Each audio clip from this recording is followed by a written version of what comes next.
Tous les gardiens ont connu ce moment de doute qui vient juste après un mauvais geste ou après une boulette.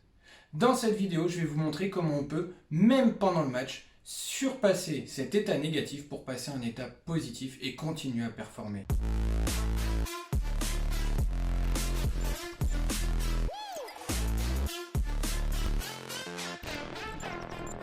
Tu viens de faire une boulette, tu viens de rater une passe, tu viens de rater une relance et forcément ça commence à cogiter dans ta tête, tu commences à réfléchir à la prochaine relance, à la prochaine prise de balle et forcément ce temps de réflexion te parasite et t'empêche de performer et de rester concentré dans ton match et t'empêche de maintenir ton niveau de concentration optimum pour être le plus bon gardien possible.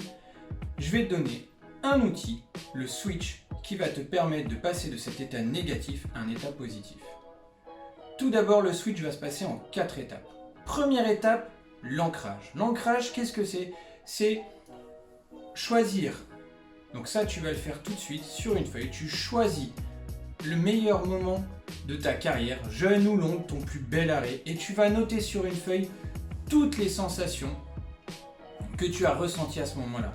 Tu vas noter l'équipe contre qui c'était, tu vas te noter les bruits, les sons, même parfois les odeurs pour certains. Essaye de noter un maximum de choses sur ce souvenir pour l'ancrer encore plus en toi.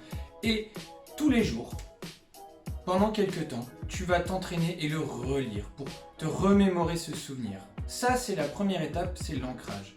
Et régulièrement, il faudra relire cette feuille de papier où tu as écrit ce fameux souvenir positif et qui va te donner la bonne énergie. Ça va te rappeler que tu es capable de le faire. La deuxième étape, ça va être de trouver ton élément déclencheur. Par élément déclencheur, on entend l'élément le geste, la phrase qui va te permettre de déclencher ce souvenir. Donc ça va se passer pas aujourd'hui, pas pendant que tu écris ton souvenir, mais à partir de demain. Ça peut être serrer le poing, ça peut être fermer les yeux, ça peut être taper dans les mains avec tes gants. Cherche ou faire rebondir le ballon. Cherche ce geste que tu feras les prochains jours tout en relisant ta feuille pour que ton cerveau enregistre un déclencheur en même temps que ce fameux souvenir. Et pendant le match, tu pourras utiliser ce déclencheur pour réactiver ce souvenir. La troisième étape, c'est d'être capable de sentir quand tu as besoin justement d'utiliser ce déclencheur. Et ça, il n'y a qu'avec de l'entraînement que tu peux savoir à quel moment tu commences à plonger mentalement, à quel moment les pensées négatives t'obsèdent, te parasitent et à quel moment du coup tu dois activer. Donc moi je vais serrer le poing comme ça et je vais penser à mon plus bel arrêt et du coup le simple fait de repenser à cet arrêt me fait passer à autre chose. Attention, ça n'élimine pas ma boulette, mais ça me permet de passer à autre chose et de rester dans un état positif pour finir mon match correctement. Et la dernière étape, qui est peut-être la plus importante, vérifier que ça fonctionne. Et oui, ce n'est pas magique, ce n'est pas parce que tu as lu plusieurs fois ce souvenir, c'est pas parce que tu as trouvé ton élément déclencheur que ton cerveau va être capable de switcher aussi facilement. Il va falloir s'entraîner. Donc pour ça, utilise l'entraînement. Tu rates une prise de balle, clac, essaye de switcher. Puis ensuite tu vas le faire en match, un mauvais geste, clac, tu essayes de switcher. Et là, le simple fait de l'avoir en tête, de le conscientiser, fait que petit à petit, tu vas être capable d'y arriver de mieux en mieux. Comme je vous l'ai dit, ce n'est pas magique. Certains vont mettre 3 semaines, 6 semaines, plusieurs mois avant d'y arriver et de le faire correctement, systématiquement. Donc c'est pour ça qu'il faut être capable de vérifier et de voir si, ah ouais, je me sens un peu mieux ou, ok, ça c'est fini, je passe à autre chose.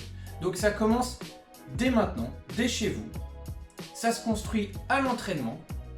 Autant on construit un geste physique, autant on se prépare mentalement. Et ça nécessite exactement les mêmes étapes que pour apprendre un geste. Il faut d'abord maîtriser la technique, puis ensuite tester la technique, s'entraîner et enfin l'utiliser en match. Voilà, j'en ai fini pour cette vidéo de conseils. J'espère qu'elle vous sera utile. N'hésitez pas à mettre en commentaire si vous aussi vous avez des techniques pour réussir à surpasser les moments de doute en match, pour ne pas vous laisser parasiter par une boulette. Donc mettez-le en commentaire, ça peut servir à tout le monde. Il ne me reste plus qu'à vous dire bon entraînement et à bientôt!